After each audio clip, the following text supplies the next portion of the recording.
سلام تماشابینان گرامی، خلاصه خبرهای مهم 3 ینور تاجیکستان و منطقه را از پایگاه خبری بامداد برایتان پیشکش میکنیم. شروع میکنیم از یک نگاه کوتاه به سرخط خبر مهم روز در این برنامه. 5 سال حکم زندان رئیس خواجگی دهقانی شکرالله برای همکاری با اصلاح تیوی. تغییرات کادری در رهبری حرکت اپوزیسیونی گروه 24. ساکن شهر توس پاره از جگرش را به همسر خود داد. بازداشت 4 نابالغ در پایتخت برای اوباشی و خودنمایی. مرگ کودک در زیر چرخ اوپل و آشکار شدن 4 قلابی و دزدی. و اکنون تفصیلات خبرها. داستانی کل تاجیکستان روز 3 ینور سال 2024 خبر داد که دادگاه ولایت ختلان با حکم خود از 19 دکبر سال 2023 بابا مرادوف محمود جان میرزا نظرویچ ساکن 59 ساله دهه امید نویه دوستی و رئیس خواجگی دهقانی شکرالله را با جرم همکاری با سازمان ممنوع به 5 سال زندان محکوم کرده است. خود محمود جان بابا مرادوف و یا نزدیکانش برای شرح قضیه دسترس نیستند و معلوم نیست که آیا او ادوکات داشت یا نه، ولی مرکز مطبوعات داستان کل در گزارشش میگوید که او درباره کمبود او به پولیزی و فعالیت رهبران نویه دوستی به شبکه اپوزیسیونی اصلاح تیوی فرستاده است.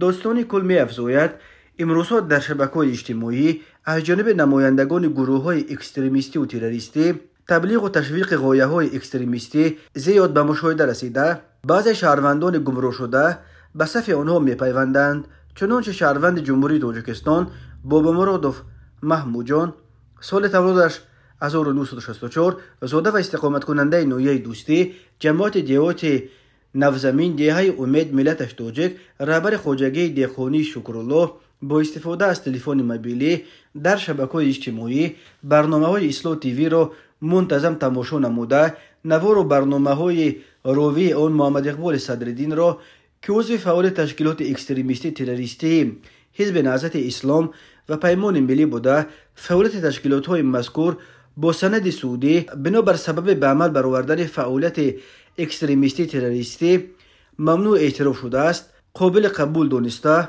با او در علاقه پیوسته است.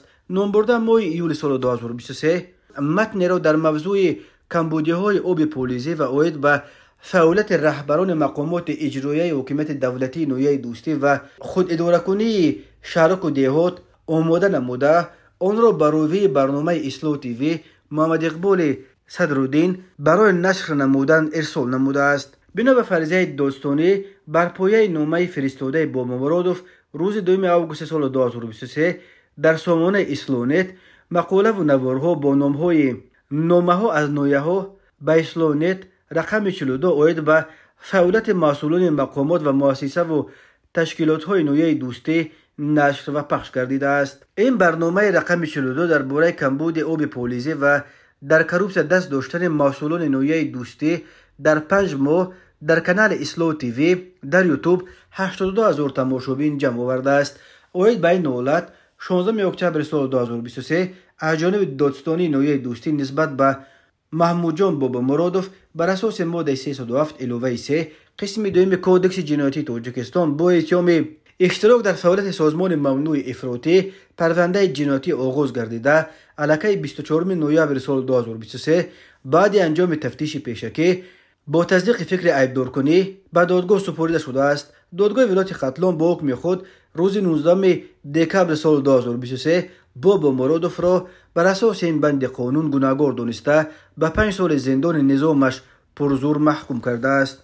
محمد اقبال صدرالدین چند سال پیش در فرانسه پناهنده شده در اینجا سامانه و کانال اصلاح تیوی را تشکیل داد که یکی از طرح‌های اپوزیسیونی از همه پرتماشابین به شما رفته. برنامه‌های ویدیویش با تنقید حکومت کنونی تاجیکستان از ده‌ها تا صدها هزار تماشابین را جمع می‌آورند. قبلا اعلان شده بود که در تاجیکستان به ضد مؤسس اصلاح تیوی با اتهام قلابی پرونده جنایتی گشودند. خود او این اتهام را رد می‌کند و تلاش انتقام‌جویی برای برنامه‌های تنقیدی اصلاح تیوی می‌شمارد. گروه 24 از برگزاری جلسه جنبستی سالانه و یک سلسله تغییرات کادری در رهبری این حرکت اپوزیسیونی در تاجیکستان فعلا ممنوع خبر داد. بنا به اطلاع رسمی، جلسه جنبستی گروه 24 روز 1 ژانویه سال 2024 در شهر میونخنگلدباخ آلمان برگزار شده. برخی از رهبران و فعالان گروه 24 در این جلسه به صورت حضوری و برخی دیگر از جمله سخنگوی گروه عبیدالله سعدی به صورت آنلاینی از طریق ویدیو تماس اشتراک کردند. در این نشست از فعالیت گروه 24 در سال 2023 نتیجه گیری شده، نقشه های آن برای سال 2024 معین کرده شدند و همزمان در صفحه رهبری این حرکت اپوزیسیونی یک سلسله تغییرات کادری به عمل آورده شده است. از جمله با قرار شورای گروه 24 محمد صابر عبدالقهار از وظیفه نماینده حرکت در کشورهای اتحاد اروپا، دلشاد شریفوف از وظیفه رئیس کمیته اجرایی حرکت، رستم رحمتزاده از وظیفه نماینده گروه 24 در آلمان، خورسند نجم‌الدینوف از وظیفه نماینده گروه 24 در استریا آزاد کرده شدند.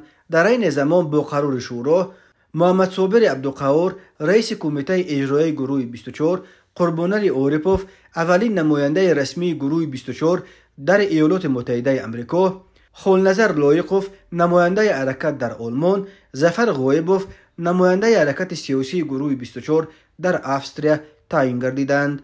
در سال 2023 از فعالیت‌های گروه 24 از همه بیشتر اشتراکش در اعتراض‌های ضد سفر پرزیدنت تاجیکستان امامعلی رحمان در برلین در پایان ماه سپتامبر بود که در جریان این اعتراضها به فعالان گروه 24 میسر شد که کاروان ماشین‌های امامعلی رحمان را در یکی از کوچه‌های پایتخت آلمان تخمباران کنند.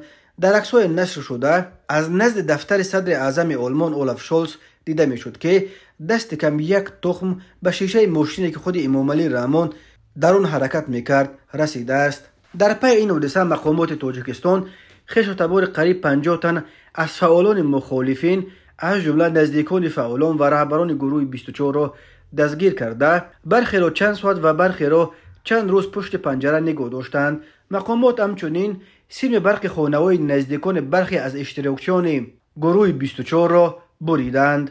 گروه 24 از جانب صاحبکار عمرعلی قوتوف سال 2012 در پی فرار او از تاجیکستان و به غصب تجارت‌هایش در تاجیکستان از جمله به غصب شرکت‌های تاجران و فراز ایبدار کردن شمس‌الله صاحبوف یکی از دامادهای پرزیدنت تاجیکستان تشکیل شده است. اساسگزار گروه 24 عمرعلی قوتوف ماه مارس سال 2015 در شهر استانبول ترکیه در نتیجه یک سوءقصد مسلحانه کشته شد. تماشابینان عزیز، یادآور می‌شویم خلاصه مهمترین اخبار تاجیکستان را از پایگاه خبری بامداد تماشا دارید. برنامه را ادامه می‌دهیم.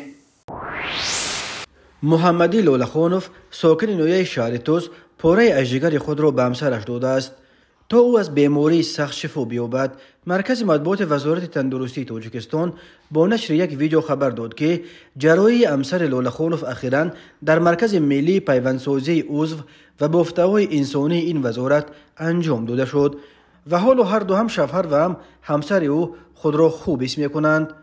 محمدی لالخانوف در شرح این تصمیمش گفت که همسرش را خیلی دوست می‌دارد و می‌خواهد که او سالم و بردم بالای سر فرزندانشان و در پهلویش باشد. در ویدیو نشر شده محمدی لالخانوف نیز وضع سلامتی خودش و همسرش را بعد جراحی خوب نامید. همسر او که حرف زدن برایش هنوز مشکل است در پاسخ به سوال خبرنگار درباره وضع سلامتیش یک انگشت خود را با اشاره عالی بالا کرد.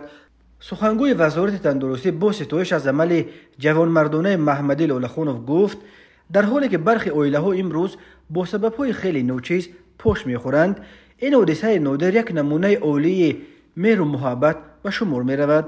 در مرکز ملی پیوندسازی و عضو و بافته‌های انسانی وزارت تندرستی تاجیکستان اینک چندین سال با جراحی مرکب چون پیوند ساختن گرده و جگر را انجام می‌دهند، ولی موردهایی که شوهر جگر خود را به همسرش بدهد خیلی نادر است. این مرکز سال 2018 گفته بود که تقریباً 700 ساکن تاجیکستان به پیوند جگر نیاز دارند، اما پیدا کردن دونوری که یک پاره جگرش را بدهد به همه میسر نمی شود. ریاست کارهای داخلی شهر دوشنبه روز 3 ژانویه سال 2024 از بازداشت 4 نابالغ برای اوباشی و خودنمایی خبر داد. در یک حالت این 4 نابالغ یک همسال خود را در کوچه بلمی 4 کسل تکوب کردند. در حالت دیگر یکی از آنها در کوچه جامی مرد سرخوش را تکوب کرده با مقصد خودنمایی این حالت را به نوار گرفته و در اینترنت نشر کرده است. میلیسیا میگوید متاسفانه بعضی از نورسانی هستند که به جای اندوختن علم و دانش ترتیبات جمعیتی را دغل و ویران نموده، همزمان این عمل غیر قانونی خود را به نوار گرفته از طریق شبکه‌های اجتماعی نشر نموده، با چنین عمل ننگین گویا برتری و قهرمانی خود را نسبت به دیگر امثالان به نمایش میگذارند. از جمله در اساس نواری در شبکه‌های اجتماعی نشر گردیده در نتیجه گذراندن یک قطار چهاربینی‌های اپراتیوی جستجویی از جانب کارمندان میلیسیا 4 نابالغ دستگیر کرده شدند که همه آنها خوانندگان مکتبند.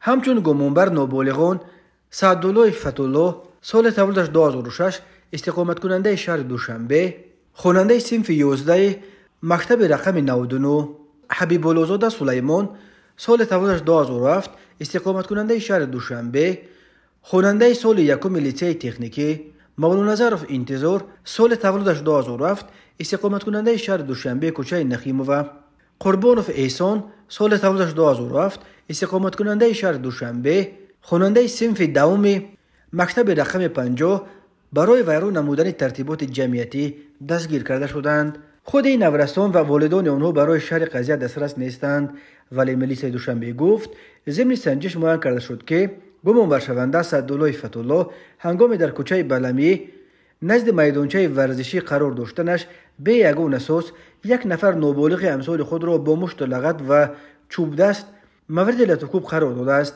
این حالت را دیگر همراهان او مشاهده نموده برای صادر نمودن این عمل ننگین به نام برده مساعدت نمودند. همزمان نابالغ دیگر شهروند حبیب الله‌زاده سلیمان هنگام در کوچه جامی قرار داشتن یک نفر مرد سرخوش را مورد لطکوب قرار داده است. باعث تأسف است که نام بردگان همزمان این حمله ننگین خود را به نوار گرفته همچون خودنمایی در شبکه‌های اجتماعی پهن کردند. این عمل ننگین و نوجوان مردانه آنها باعث واکنش‌های منفی شهروندان گردید. گفته می شود وابسته به این حالت از جانب کارمندان مقامات میلیسیا مواد ضروری ترتیب داده شده با مقصد اندیشیدن چاره‌های تأثیررسانی قانونی مورد تفتیش پیشکی قرار دارد. شام 1 ژانویه سال 2024 تخمینا ساعت 18:20 راننده автомашин تمغه اوپل استرا حقنظرов محمد علی سال تولدش 1994 ساکن نویه فیض‌آباد هنگام حرکت از سمت شهر وحدت به سمت شهر روغون در روبروی دهه لولگی نویه فیض‌آباد از عهده دوره واسطه نقلیات نبرآمده پیاده‌گرد نابالغ عالموف محیب‌الله سال تولدش 2014 ساکن نویه فیض‌آباد را پخش نموده است. در نتیجه نابالغ عالموف جراحت‌های وزنه جسمانی برداشته در جای حادثه به هلاکت رسیده است. از روی حادثه مذکور تحقیقات ادامه دارد. به شعبه وزارت کارهای داخلی 1 در نویه سینا عریضه مرد 38 ساله ساکن شهر دوشنبه وارد گردیده است که ماه آگوست سال 2023 مرد 34 ساله ساکن پایتخت با روی فریب به باوریش درآمده از او یک عدد автомашин تمغه لکسوس و یک عدد автомашин تمغه BMW را به مبلغ $89,000 امریکایی نقد گذاری کرده گرفته وعده داده است که مبلغ مذکور را در مدت کوتاه برمیگرداند، اما تا حال مبلغش را برنگردانیده است. این چنین به شعبه وزارت کارهای داخلی در نویه شومنصور با عریضه مرد 28 ساله ساکن همین نویه مراجعت نموده است که 15 مای سال 2023 مرد 47 ساله ساکن شهر وحدت با روی فریب به باوریش در آمده از او یک عدد автомашин تمغه تویوتا کرولا را به مبلغ $11,500 امریکایی نرخ‌گذاری کرده گرفته و مراتبه دوم ماه ایول سال 2023 $6,500 امریکایی را به مقصد قرض گرفته وعده داده است که برای وضعش دستگاه ساختمانی آورده می‌دهد، اما او وعده‌اش را اجرا نکرده تا حال مبلغ مذکور را برنگردانیده است. ضرر رسانده شده $18,000 امریکایی را تشکیل می‌دهد.